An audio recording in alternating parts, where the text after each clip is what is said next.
very good afternoon and welcome to Lunchtime News here on Channel 1 MTV. I'm Ramesh Bandara. We start off with a look at your headlines. 130 Sri Lankan refugees arrested by police in India. Flood-affected farmers in the north and east to be given paddy seeds. More than 6 people killed in South Korea's capital Seoul due to landslides. On to the stories in detail now. President Mahinda Rajapaksa says that the fisheries sector is at risk due to overexploitation of aquatic resources. The President made the statement at the ceremonial inauguration of the Asia Regional Ministerial Meeting on Aquaculture for Food Security, Nutrition and Economic Development. The Asian Regional Ministerial Meeting, which commenced in Colombo today, will conclude tomorrow. Many distinguished guests, including government ministers and foreign dignitaries, were present at the occasion. The keynote address at the meeting was delivered by President Mahinda Rajapaksa.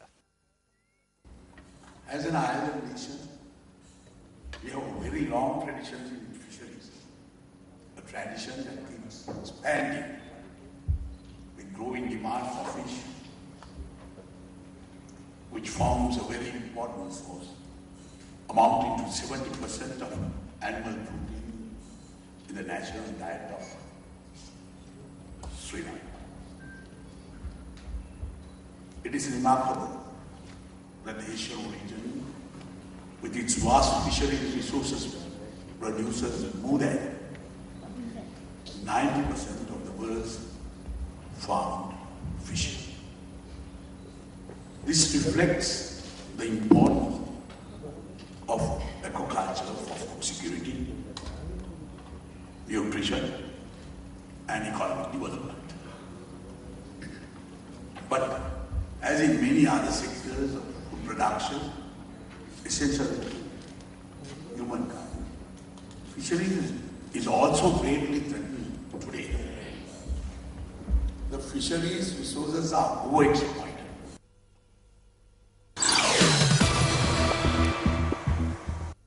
Around 130 Sri Lankan refugees have been arrested by the police in Tuni, Andhra Pradesh, India. According to Indian newspaper The Hindu, the suspects had been arrested as they could not establish their identity. The suspects, who had earlier taken up lodging in and around Chennai, had been arrested by loitering in close proximity to a place of religious worship in Andhra Pradesh. The police added that while some of them were carrying identification documents, the others had stated that they had left their documents at the camps in Chennai.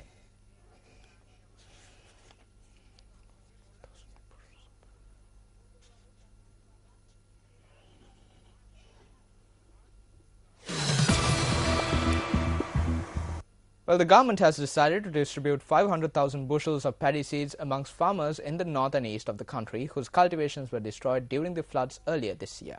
Secretary to the Ministry of Agriculture, K.E. Karunathilaka, said that 250,000 bushels of paddy seeds will be provided by the Food and Agriculture Organization. The paddy seeds will be distributed in time for the coming Maha season.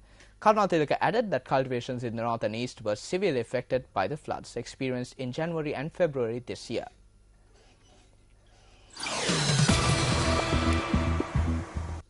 One person has been accidentally shot when the police attempted to control a group of unruly persons in the Moscow Junction in Trincomalee. The accidental firing had taken place when one of the unruly persons had attempted to grab the weapon of a policeman. Police media spokesperson S.P. Prashantha Jayakuri said that the injured person has been admitted to the Trincomalee hospital. The incident had occurred when a group of youth attempted to force a group of soldiers on mobile patrol to stop a three-wheeler for them. A senior officer in charge of the area said that since youth were behaving in an unruly manner, the soldiers had informed the police about them. He added that when the police arrived at the location, one of the youth had attempted to grab the firearm of a police officer. During the tussle, the gun had accidentally gone off, injuring one person. Meanwhile, 3 police officers and 2 soldiers had also sustained injuries when the group subsequently attacked them.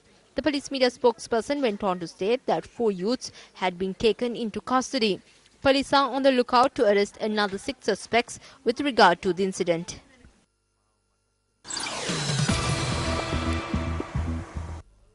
The Trail Walk, which was organized to raise funds to construct a pediatric cancer ward in the Jaffna Teaching Hospital, concluded in Point Pedro yesterday. The 27-day walk made its way from Dondra to Point Pedro, raising funds for the pediatric cancer ward. The trail took the participations across 680 kilometers from the southern tip to the northern tip of the island. Following the conclusion of the walk, the foundation stone was laid for the pediatric cancer ward. Parliamentarian Nama Rajapaksa and cricketer Mahalaja Wardana were present at the occasion.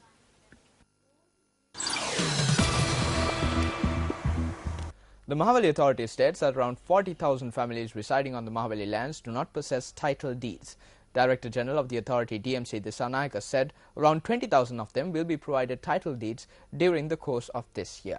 He noted that the primary obstacle in completing this task swiftly is the lack of qualified surveyors.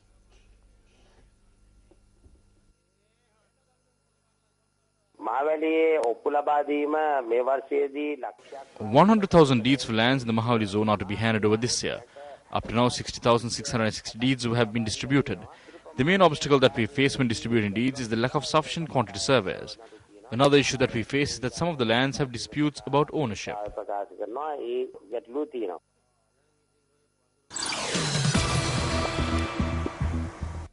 The Mayur Mela Trade Fair and Carnival, which commenced in Mavanala yesterday, entered its second day today.